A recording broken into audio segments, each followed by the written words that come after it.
The morning sun filtered through the lace curtains of Sarah's kitchen window, casting delicate patterns across the worn wooden table where she sat with her cup of coffee. Steam rose from the ceramic mug, curling upward like tiny ghosts in the golden light. Outside, her small backyard garden waited patiently for her daily attention, though lately, she had been spending less and less time among the flowers and vegetables she once tended with such care.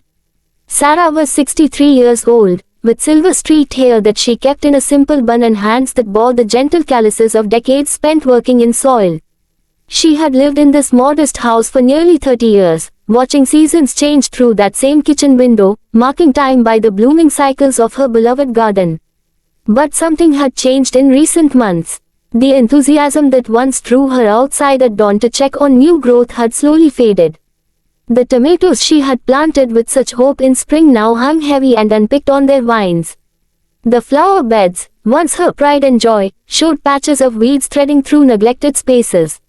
Sarah sipped her coffee and gazed out at the garden with a mixture of guilt and weariness. Her daughter Emma had visited last weekend and gently suggested that maybe it was time to consider moving to a smaller place, somewhere with less maintenance. "You don't have to do everything yourself anymore, Mom," Emma had said, her voice kind but concerned. The thought of leaving this place, of abandoning the garden she had nurtured from bare soil into something beautiful, made Sarah's chest tighten. Yet she couldn't deny that the work had become harder. Her knees ached more in the mornings. The heavy watering can felt heavier with each passing season. Sometimes she found herself standing in the middle of the garden, looking around at all that needed to be done, feeling overwhelmed by tasks that once brought her such satisfaction. Setting down her empty mug, Sarah finally pushed herself up from the table and stepped outside. The morning air was crisp and clean, carrying the scent of late summer blooms mixed with the earthy smell of soil that had been touched by yesterday's brief rain. She walked slowly along the stone path she had laid herself 15 years ago, each step familiar beneath her feet. As she rounded the corner near the old oak tree that anchored the far end of her property, Sarah stopped in surprise. There, kneeling among her struggling flower bed, was a young boy she had never seen before. He couldn't have been more than 8 or 9 years old, with dark hair that stuck up in several directions and dirt already smudged across his cheek. The boy looked up at her with bright, curious eyes that held no trace of fear or embarrassment at being discovered in someone else's garden. In his small hands, he held a handful of weeds he had apparently been pulling from around her drooping marigolds.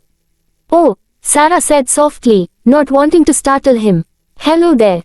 "Hi," the boy replied, scrambling to his feet but not dropping the weeds. "I hope it's okay. I saw that your flowers looked sad, so I thought maybe I could help them feel better." Sarah blinked in surprise. "What's your name, sweetheart?" "I'm Marcus," he said, then added quickly, "I live in the blue house over there with my grandma. She said it's always good to help neighbors, especially when they have pretty gardens like yours." Sarah looked in the direction Marcus pointed and saw a small blue house she had noticed being occupied recently. She had meant to introduce herself to the new residents but hadn't quite managed it yet. "Well, Marcus," Sarah said, her voice warming despite her initial surprise, "that's very thoughtful of you. But you should probably ask permission before working in someone's garden." Marcus nodded seriously, his expression earnest. "You're right. I'm sorry. May I please help your flowers? They really do look like they need some friends." Something in the boy's simple sincerity touched Sarah deeply. She found herself smiling for the first time in weeks. "I suppose that would be all right. But let me show you which plants are weeds and which ones we want to keep." For the next hour, Sarah found herself kneeling beside Marcus, pointing out the difference between unwanted grass and the herbs she had planted along the border. Marcus listened intently, his small hands surprisingly gentle as he carefully removed invasive plants while leaving the good ones undisturbed. "My grandma says plants are like people," Marcus told her as they worked. "Sometimes they just need someone to pay attention to them and help them when they're struggling." Sarah paused in her weeding, looking at this wise little boy who had somehow appeared in her garden like a gift she hadn't known she needed. "Your grandma sounds very smart." "She is," Marcus agreed. "She also makes really good cookies. Maybe she could bring some over sometime, and you could meet her properly." As they continued working together, Sarah felt something she had almost forgotten.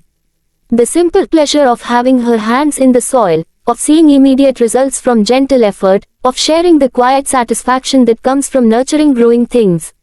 But more than that, she felt the unexpected joy of companionship in a task that had become lonely. Marcus chatted easily as they worked, telling her about starting third grade next week, about the small garden his grandma was trying to start in their backyard, about the book he was reading about different types of butterflies. His presence filled a silence that Sarah hadn't realized had become so heavy. When they finally stood up, brushing soil from their knees, the flower bed looked remarkably better. The marigolds, freed from competing weeds, seemed to stand a little taller. The edges looked clean and cared for once again. "Thank you, Marcus," Sarah said, meaning it more deeply than he could possibly know. "You've been a wonderful helper." Marcus beamed at her praise, then looked thoughtfully around the rest of the garden. "There's more that could use some help, isn't there?" Sarah followed his gaze, seeing her garden through his eyes. Yes, there was more work to be done, but somehow it no longer felt overwhelming. "There is," she agreed. "But that's probably enough for one morning. Could I come back tomorrow?" Marcus asked hopefully. "After school, I could bring my grandma to meet you, and maybe we could work on that patch over there where the tomatoes look heavy." Sarah felt her heart lift in a way it hadn't for months. "I would like that very much." As Marcus ran off toward his house, calling goodbye over his shoulder, Sarah remained in the garden. She walked slowly among the plants, seeing them with fresh eyes. The work ahead still existed, but it no longer felt like a burden she had to carry alone. She thought about Emma's suggestion that she move somewhere smaller, somewhere with less responsibility. Perhaps her daughter was right that Sarah didn't have to do everything herself anymore. But maybe, Sarah realized, that didn't mean she had to give up everything she loved.